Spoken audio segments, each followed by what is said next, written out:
জিম্বাবুয়েতে স্বাগতিক দল ও দক্ষিণ আফ্রিকা বাংলাদেশকে নিয়ে হওয়া ত্রিদেশীয় সিরিজের শিরোপা জিতল বাংলাদেশ।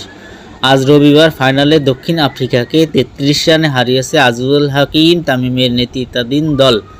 ব্যাট হাতে সেঞ্চুরির সোয়া ইনিংসের পর বল হাতে ৩৪ রানে ৫ উইকেট নিয়ে ফাইনালের নায়ক রিজান হোসেন। হারারে স্পোর্টস ক্লাবে টসে হেরে প্রথমে ব্যাটিং করে নির্ধারিত ৫০ ওভারে ৫ উইকেট হারিয়ে ২৬৯ রান করেন। বড় পুঁজি পায় বাংলাদেশ। জবাব দিতে নেমে ৮ বল বাকি থাকতেই ২৩৬ রানে অল আউট হয় পটিয়ারা। বাংলাদেশের দেওয়া ২৭০ রানের লক্ষ্যে খেলতে নেমে শুরুটা ভালোই করেছিল দক্ষিণ আফ্রিকা। ওপেনিং জুটিতে ৮ ওভারে পূর্ণ হওয়ার আগেই ওঠে ৫৯ রান।